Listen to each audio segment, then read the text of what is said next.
Hello, everyone, and welcome. My name is Jean Gallagher, financial advisor, founder of Seaside Solutions, and founder of Discover Rising Tides. Welcome to show number 37, Discover Rising Tides, How the Outside Makes the Inside Better, where we explore the importance of the outdoors and maintaining life balance. Through this series, we'll be talking to women business owners to understand their journey. And we'll also be hearing from Lynn Schuessler-Williams, author and coach, in her segment on Rising Up. But first, today, I'm excited to introduce Denise Stegall. Hi, Denise. How are you? Hey, Jean. I'm good. Thank you for having me today. Oh, I'm so excited about this. This is great. I can't wait to get into it. Let me just read your quick bio and then we'll dive in.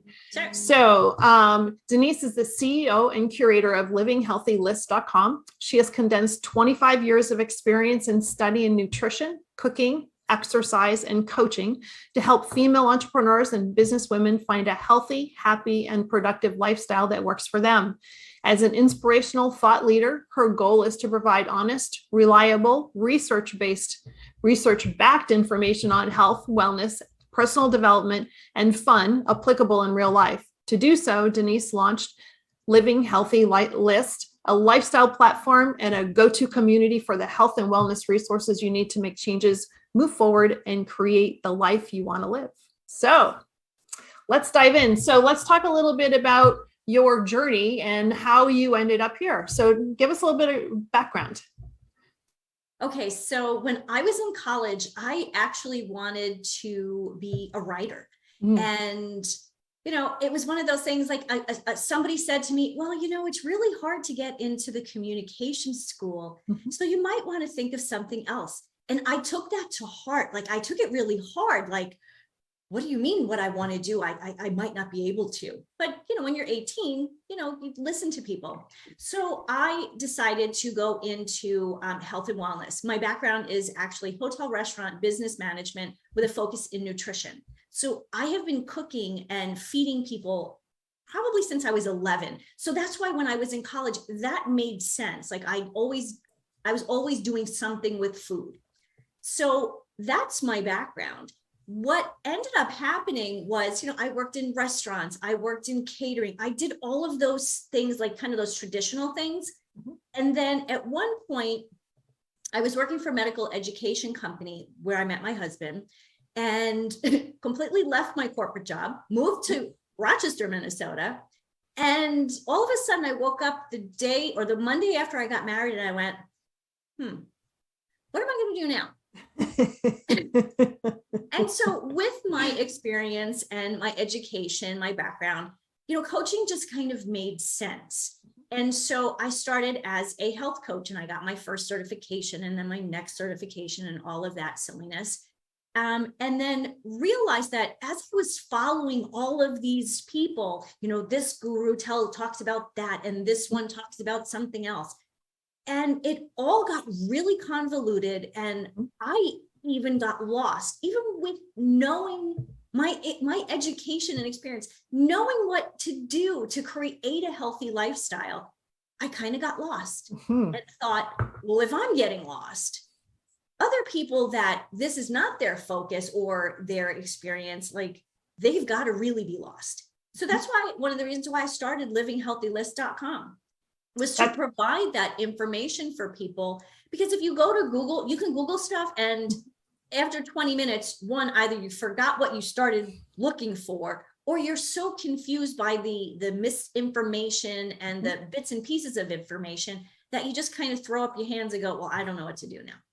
So yeah, it is true. And there's so much information out there between that and social media that happens now. And the challenge about social media is whether it's TikTok, which I'm not on, thank goodness, but with TikTok or any of the others, it looks great, but you don't know how real it is. And that's the part that when I was reading your bio and it says research-backed information, how important is that to actually be giving out information that's true? And it's amazing. I can't believe how we as a society take a 30-second blip of whether it's a news thing that comes across or any piece of anything that's on social media and go, oh, well, I saw this, so it must be true.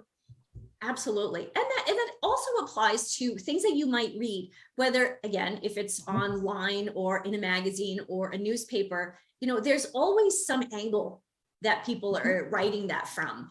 And the research part is so important. My husband is a researcher. It's part of what he does for in his career. And so it's something that we always talk about, is it evidence-based?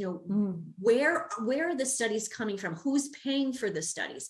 And so there's always those things to look at when it comes to health and wellness information online. I mean, truly, you can do a study and make it say whatever you want.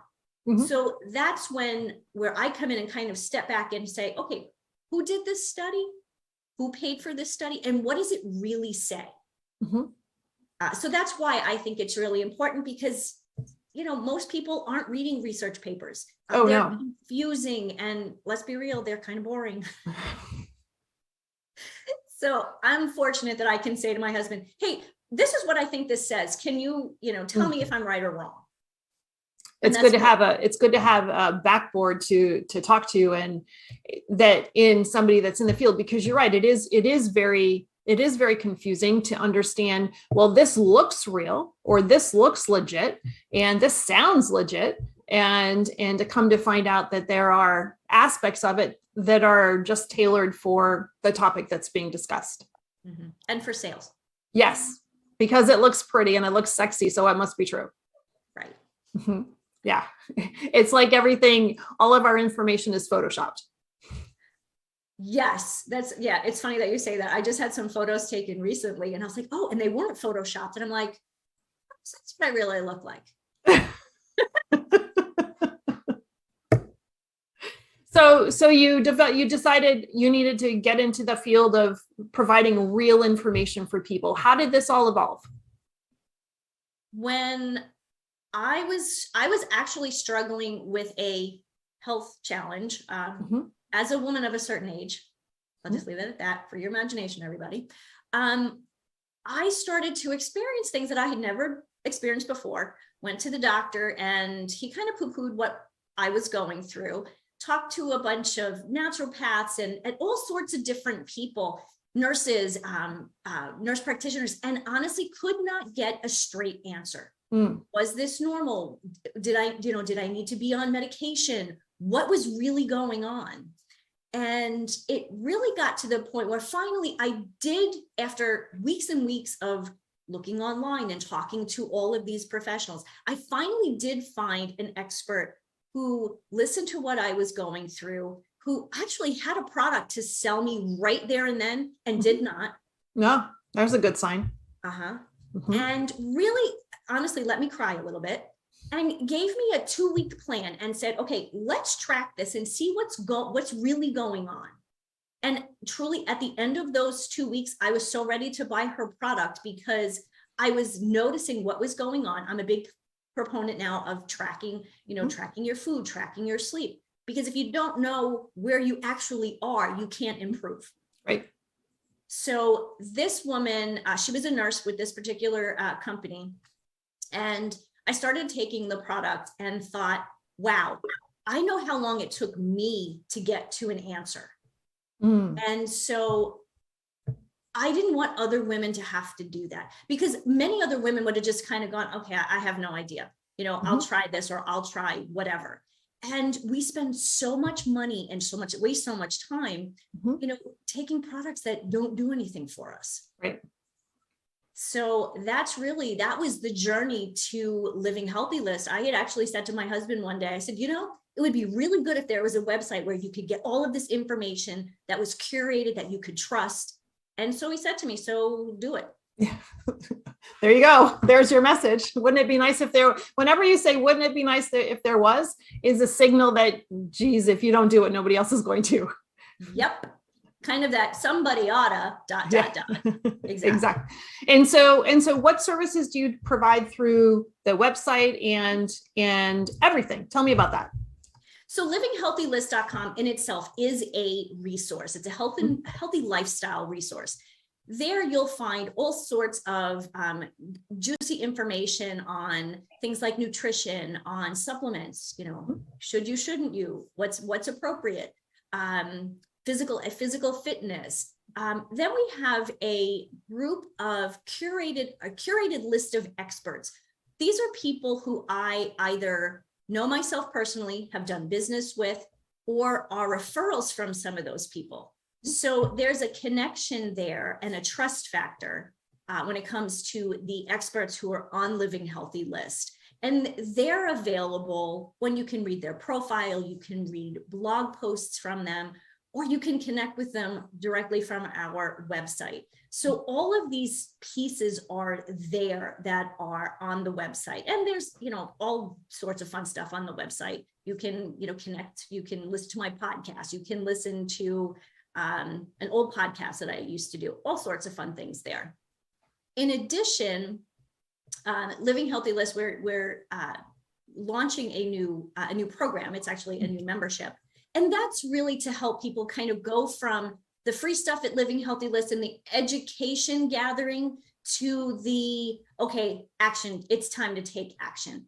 And so that the program is actually called Healthy Living, Happy Life, which actually is a title of my book. So that really is, that's the place where, the website and Living Healthy List transitions to that, okay, it's now time. We've got the information. We're good. We know we know that we want help. We know that we need help. And let's take that next step to find that healthy lifestyle that works for you. Because what works for me may not work for you or somebody else. So it really is a personalized roadmap to really find what works for you. And so when people come to you or the website or come looking for information, is there a common theme amongst the women that are searching you out?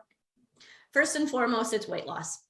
Everybody wants to lose some pounds, whether it's, 20 pounds or the past 2 years, we've all been kind of sitting around doing a lot less than we used to. Almost all women are looking at weight loss. Then of course there's stress management is another one. I would say those two, definitely weight is the number one, but stress management is number two. And how connected are they too, right? Oh yeah. Absolutely. If you're somebody who's got a lot of stress in your life and really doesn't have that ability to kind of step back, have some mindfulness practice and breathing practices or whatever it might be to help you alleviate stress, your hormones go through the roof, your cortisol levels, and all of those things actually help you to gain weight, not lose weight. Very often people will say, oh, I'm so stressed out, I've lost 5 pounds. That's a lucky person. In a way. More often than not, when people are stressed, they eat more. The choices that they make are not necessarily healthy choices. It's kind of like that's when we start craving things like pizza and donuts and lots of chocolate. And it's very difficult to run your how you feel about yourself based upon a number on a scale. Absolutely, absolutely. So people love this or hate this. One, well, there's two things. One, how do your clothes fit? How do they feel? How do you feel in your clothes? I always think that's the first thing to look at. But the next thing, it really is the BMI scale. Based on your height and your weight, and yes, your age, you should have a weight range. There is a healthy weight range. Sometimes I'm at the low end of my range. Right now, I'm at the higher end of my range. And that is, it's subjective because, when you get to a certain number, you're considered overweight. And when you start to get overweight, then that's when those health issues start to come in. You start to worry about cardiovascular disease and diabetes and all of those things that kind of can happen. So if you just keep yourself within a range, then, I think it's healthy for your mindset because you're not thinking, I have to be this one number. But no, if you're within this, this area, you're okay. Yeah. And it also depends too, when you integrate BMI and you're integrating exercise, because muscle weighs more than fat. Absolutely. And when people are excited about losing weight, the question is, what did you lose? Mhm. And are you going to be okay if you are going to exercise? Because that number will increase if you do it correctly, and it's Right. supposed to. Right. But then what happens is we go back to the first thing. How do your clothes fit? Exactly. Yeah. That's a really great, very simple indicator that things are okay. Not the number. Yeah. Not the number. No. And I know right now. So when, I guess a few months ago, I pulled out my favorite summer pants and they were too tight. I could not button them. And I thought, ooh, okay. Again, like I said, I'm kind of at the higher end. I was really at the higher end of my range. And I thought, okay, this was where I started to pay closer attention again, logging what I eat. Not like 100%, but just kind of really knowing what I was eating. And to be able to say, okay, now I see what I'm doing, not wrong, but what I could take a look at and what I could change. And of course, last week I tried those pants on, and they're really fun because like fun green jeans. They fit. And really it wasn't, I didn't have to go on a big diet. I wasn't like stressing out about it. I just made a few tweaks to what I was doing. And it's really true. So my daughter's a nutrition coach, and I track my macros now, and I never did before. I came kicking and screaming for a couple of years. Well, I'm not going to do that. Why would I do that? I'm not going to do that. That's too much work. With some other words in there. Imagine. Yeah. I was there with you a few years ago. But then I gave in, and I gave in and I started tracking. And it's not because I have to hold myself to a certain gram. But what's interesting is that my idea of the right portions, not portion, but the percentages between fat, combinations between carbs, fat, and protein, what I was eating was way off what it should have been. And I had no idea, because I'm like, I'm not overeating. Why am I heavier than I was, whatever? And then when I started to, just like you said, when I started to track my food, number one, I ate more. And number two, in the right combinations and percentages, and I actually lost weight, and I felt better. And Can I ask, were you eating more carbs, less protein? Yes, most absolutely. Women do. Yeah. And it's challenging too, because a large portion of my diet is plant-based. And so there's that piece as well. So, and Megan used me kind of as a guinea pig too, so that she would be able to deal with her clients that are more plant-based as well, to learn about how I'm eating and see what changes I made. And, it is challenging if you're eating plant-based, to eat real food, which sounds like an oxymoron, but it's really very true. So I'm so glad you said that. So in the book, in Healthy Living, Happy Life, we cover I call them the pillars of success, right? They are: eat real food, make good decisions, and be accountable. If you do those three things, everything in life just falls into place. Not always 100%, but it's much more free-flowing and simpler. Right. And yes, when you're focusing more on a plant-based or plant-forward diet, it is harder to get that protein number up. It's definitely possible, but you just have to pay attention. Exactly. Because it's easy to eat carbs. No matter what diet you eat, it's easy to eat carbs, because there's pizza, and who doesn't love pizza? Every day. I know. I love pizza. I made a joke before, I said, pizza and donuts, like those are my two favorite things. I don't eat them every day, but, and actually that's a good thing. They're my favorite food. So when I do eat them, I enjoy them 100%, no guilt. That's and I don't know. And I don't say, well, I can't have that. That it is, oh, I need to make a better choice, or, oh, my portion size is really off. And it doesn't mean that I'm eating less. It just means that it's not proportionally correct. Yeah. And then I end up eating volume wise. I eat more, and that's not a bad thing. No, there's something about, our brains when we see like a big bowl of like a big salad, like I get excited about salads. I mean, I put all sorts of fun stuff, but if it's a big bowl of salad with all sorts of fun stuff, like my eyes light up Mm-hmm. and I'm just like, ooh, I can't wait to dive into that. If it's kind of just a little bit of something, I'm like, all right, it's fine. Yeah. But there is something, and I think as Americans, we have this perception that, more food, especially when we go out to a restaurant, like that's more value, Mm-hmm. as opposed to the quality over Mm-hmm. quantity. Mm-hmm. And I know that's the case. I know quality over quantity, but there's still part of my brain that goes, I want that bigger salad as opposed to the little one. Oh, absolutely. I would totally agree. Well, it's a better deal, right? Exactly. Getting more salad for the dollars. And so let's talk about your book a little bit more. So, and the program. So how does the book integrate with the program, or how does the program integrate with the book? So the first 8 weeks of the program, and it's actually a membership. So it actually is intended to be for the entire year. But the first 8 weeks is based on healthy living, happy life. So we go through the eat real food. What does that mean? We go through the challenges that people have been having, being on a specific diet, or ideas, kind of going through the ideas that they have in their head. This is good, this is bad. And we don't do good and bad. We do, this is just better.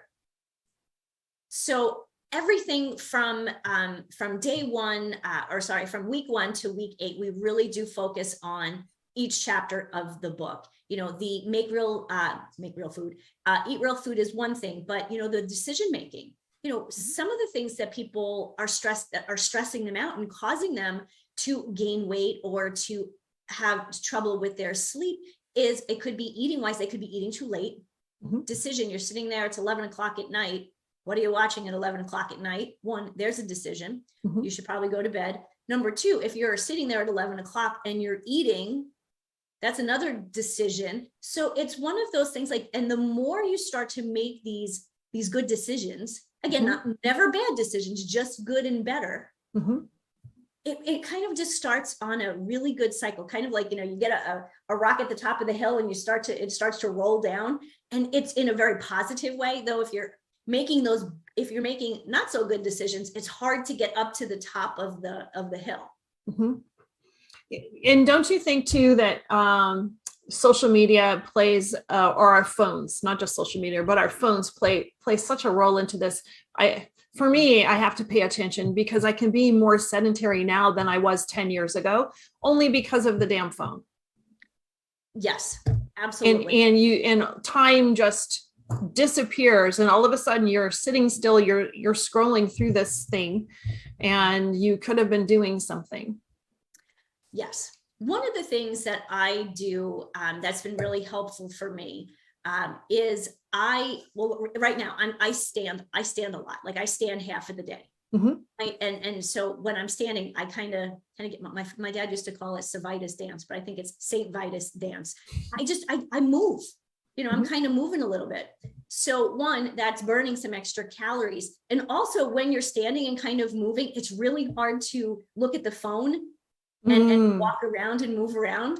My house, we have, it's a post and beam. So there have been times when I'm walking around upstairs in my house, looking at something on the phone, and I've walked into a wall or walked into a plank. Like, really? But what happened? I was so focused on the phone. Yeah. Oops. And so what about I think you mentioned this, or you alluded to this a little bit, but let's talk about this too. The power of awareness, I think, is really, and as you're talking about people making good or better decisions, aren't you just bringing people into an awareness of themselves? Oh, absolutely. Absolutely. One of the things that I always say to people is, like, if you don't make a decision on something, you've actually made a decision. It's just not a conscious decision, or something in a very positive way. And I think, between the phone, and we're busy, and social media, the computer, there's so many things kind of going on in our lives that we don't pay attention. And it really is when we step back that we notice, you know what, I haven't been feeling good the last few days. You know what, my stomach's been bothering me. And kind of why. So it is really stepping back to really recognize what's going on rather than just kind of keep going, doing. And, I can get myself in that flutter as well. But it's definitely. When I step back and really try to be aware of my surroundings, literally my surroundings, but also what's going on inside of me, physically, emotionally, mentally, that's where to me, that's where the aha comes in. Like, oh, I didn't know I thought that way, or I didn't know I felt that way. And so being able to take control of these different areas, or feel like you're in more control, or empowering yourself because you're more aware. Let's do it that way, right? That also, how does that affect the stress factor?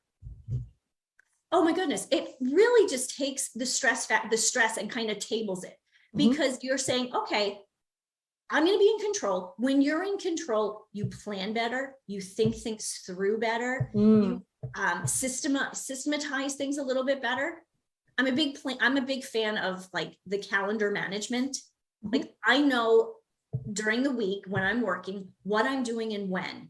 And then there's never that, oh, I forgot about her, I have to go do this, or whatever it might be. It really is about being in the moment and understanding what you need to do. And some things are what you want to do. I'm a big fan of like plotting in your exercise, your vacation. Oh, absolutely. If you don't plot your exercise, or for me, I plot my time to be outside. And if I don't plot it, it doesn't happen. Exactly. Not because I don't want to, it's because I get involved in some things and I just really have to pay attention and fight I just need to do this. Right. And most people just kind of go by the seat of their pants. They kind of wake up, okay, they have to go to work, and they do whatever they do at work. And then they come home and, maybe they have to cook dinner, or maybe they have to do something with the kids, but they haven't actually thought about what they wanted to do and what would be good for them to do. Because of course, exercise, and I really like the word movement, because exercise, people go, oh, I hate to exercise. I don't. I'm one of those crazy people that I love to get on my treadmill and go crazy for, a couple of miles. I'm impressed. Honestly, the treadmill gives me anxiety. I just look at it and I go, oh, I can't do that. Honestly, I can't do more than 3 miles. It's half an hour. That's it. And other than that, I love to run outside. I think it's 10 degrees out today, so I'm probably not going to do that. A little chilly. It really is important to know, we all have the same amount of time. There are 24 hours in the day. And if you're like me, 8 of them are spent sleeping. Sometimes 8 of them are spent sleeping. You've got to go to work, maybe, or you have responsibilities. So what are those other times? What are you doing in those free times that are actually for you or for your family, for your relationships? Rather than just kind of trying to see what happens, going through the day, by the seat of your pants and just hoping everything's going to work out. Yeah. And I think that we all as a society probably plot out our work day 1,000 times better than we plot out our non-work time. Would you agree? Absolutely. Very, very true. And that's one of the first things that we talk about when we talk about those good decisions is we go through the yearly calendar, plot the birthdays, plot the vacations. I know when I'm going on vacation between now and next February, within a couple of days, but if they're not there, then you're trying to fit them in around things that, that really aren't that important. And you have to decide what's important to you first, and then plot them down, and then stick to your guns. There's always going to be something or someone who's going to try to change your mind and get in the way of your get in the way of your boundaries, so to speak. Oh, definitely. And so as you're talking with people, how does the outdoors incorporate into the conversations with other people? and your coaching, and then how does it also affect you as well? Well, you can see behind me the big sun. Mhm. So from the time I was pretty young, people would just call me, "Hey, sunshine." May have to do with my hair, but I'm kind of a happy-go-lucky person when the sun is shining. Yeah. If the sun's not shining, I'm kind of, I can tend to drag. And, in the winter, I do suffer a little bit from seasonal affective disorder. Did I say that right? Yeah. Yes, you did. Yes. And like today, it's a little gray, but the sun popped out for a few minutes. When the sun popped out, I actually got upstairs, ran upstairs. My office is down underneath the deck here. And opened all the windows, opened all the blinds. So the sun came into my house, and it was just revitalizing. Makes such a huge difference. Absolutely. And when I talk to my clients, I always encourage people to go outside. If you can exercise outside, be outside.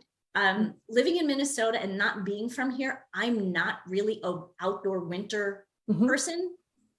So because of that, I know in the wintertime, I need to take some chunks of time to go where it's warmer, where I can get outside. Now, I know that's not possible for everyone, but that's what's worked for me. So I don't take a summer vacation. It's nice here in the summertime. I take a winter vacation, and that rejuvenates me and gets me excited. Also gives me my vitamin D.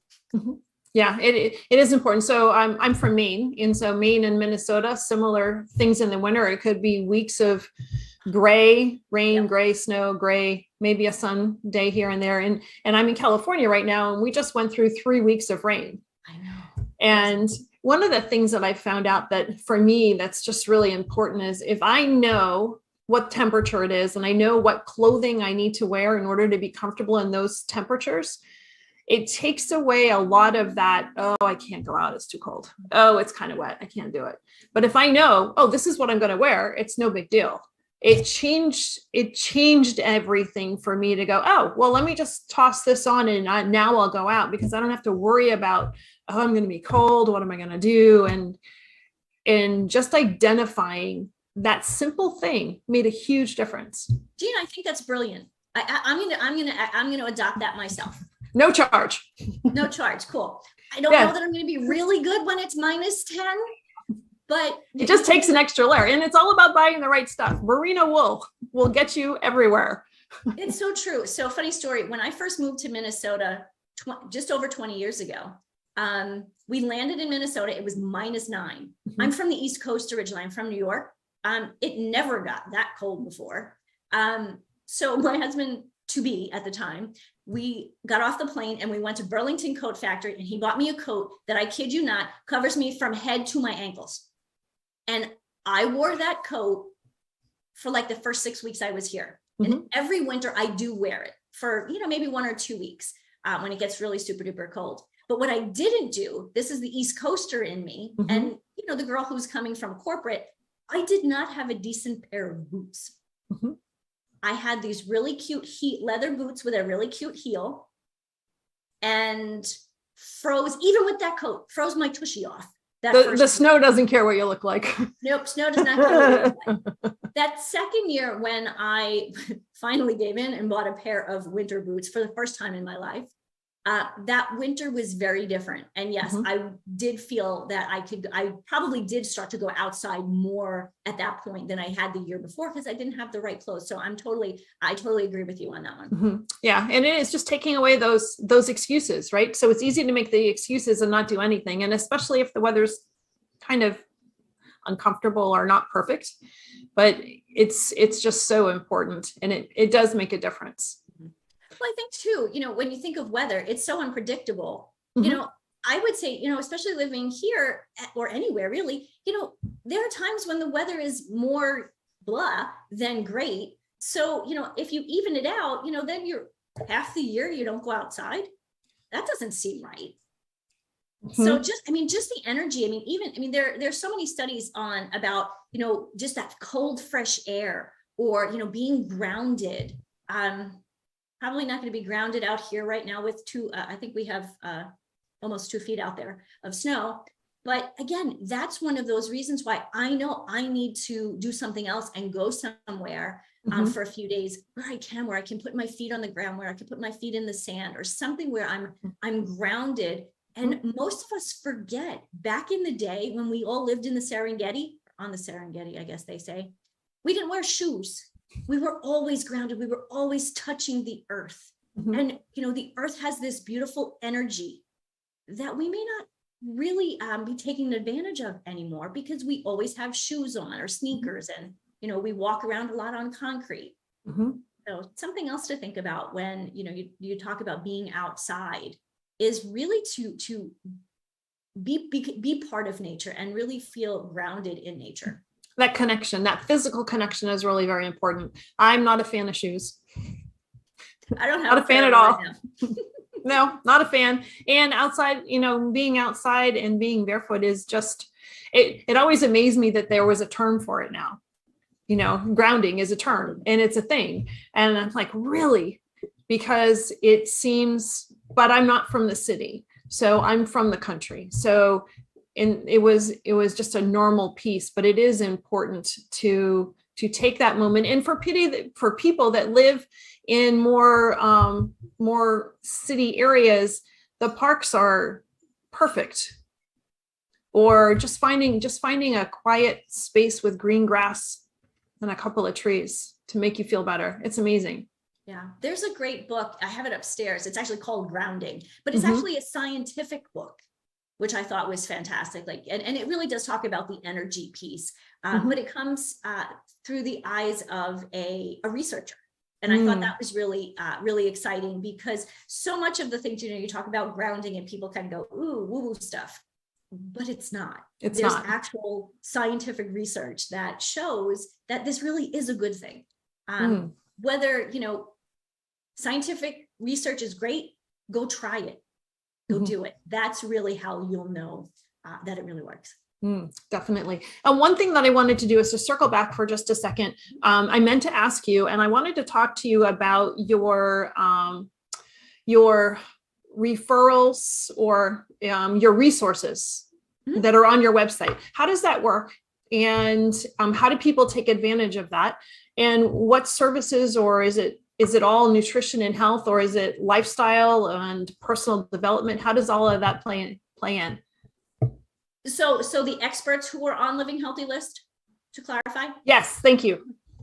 So the experts, like I said, they're all experts in some area of health and wellness, some of them personal development. And then I have a couple of people who do some personal development, but then they also kind of include that fun piece. I love to add fun into everything. Otherwise life is too boring. So the resources there, you can, they have blog posts that are on the website. Their profile is on the website. You can go to Meet the Experts, and you can find the experts and click in to see their profile, what they do, how they work with people, and directly from there you can contact them. And it's really what I think of, the way I think of Living Healthy List. Yes, it's this overarching resource. The curated list of experts is there for you to say, okay, I think I need to work on my mindset. How do I even start to find somebody? I've done the research for you and invited that person to Living Healthy List to be one of our experts. That's fantastic, because I was recently looking for something and it was exhausting. And so instead of finding the resource that I was looking for, I gave up. And I'm sure that that's very common for people. And that's just, it's almost as if there's too much information out there. And it is hard to, especially where we're not limited to our direct area, right? Before, 10 years ago, well, even, good Lord, 3 years ago, wanting help was what's in my radius and how far am I really willing to drive to go see somebody or to find assistance. And now New Zealand, sure, I can talk to somebody there that can help me. And so that just makes the bowl of information so much larger and overwhelming. Oh, absolutely. It's good on the one hand because there's a ton of people to kind of choose from. Right. But at the same time, it's overwhelming because there's so many people to, kind of go through and choose from. Yeah, exactly. It's the same thing, but exactly. Depending on, I guess, how you look at it. But like you said, you kind of get to a point where, oh my God, I've been searching for this for half an hour. I still am no closer to a decision. So you give up. Mm-hmm. And then what do you do then? Do you go back another time and start looking? So I've really just kind of taken all of that whole layer of stress about finding experts in those areas to come to Living Healthy List. And we're always adding new experts in different areas. And it's really, it's to me, it's the perfect opportunity for experts in that area and in any area of health and wellness to come to Living Healthy List. It's like I said, it's curated. So you can't just say, hey, I want to be on Living Healthy List. No, we have to have an interview with me first. I mean, it is, my job to make sure that who I'm putting on Living Healthy List are the right people, and they have the person's, the client's best interest in mind first. We lead with education and knowledge, as opposed to a lot of other places that lead with the sale. Yeah, that's refreshing. So tell me about your podcast. I binged on it. So let's talk about your podcast. So my podcast is called The Wonder Series. And the reason why is because I want you to look at your life and your lifestyle and how things are going in your world from a different perspective and wonder what it would be like if you changed your perspective and you looked at it from a different angle, maybe from somebody else's point of view, and really open yourself up to the different opportunities and possibilities that are out there. But if that we just don't see them because we have these blinders on, because this is the way we do things and this is the way we've always done it. But when you take those blinders off and you listen to what other people, what's worked for other people, tips and strategies, then all of a sudden the possibilities just explode. There's so much more that you have access to. So who are typical guests, or who have you had on your show recently and topics, just to give people an idea? Mm-hmm. So one of my recent experts, her name is Michelle. She's from New Jersey, and she is a trauma coach. Like, she helps people through all sorts of trauma. And she obviously has a story, her own personal experience. So she's actually an expert that I'd like to, I'm working with to get onto Living Healthy List. But I think it starts from the podcast, and that's how I get to really get to know people. So let me think. Most recently, Michelle was the most recent. I worked with a woman recently. I talked with her, I don't know, a few months ago now, who focuses on women and thyroid issues. Women have thyroid issues so much more than men. I think men having thyroid issues is like a very small percentage, but women have a lot of challenges with thyroid issues, and we don't even know it. We may have an issue and we don't know it. And it's not often diagnosed either, unless it's severe.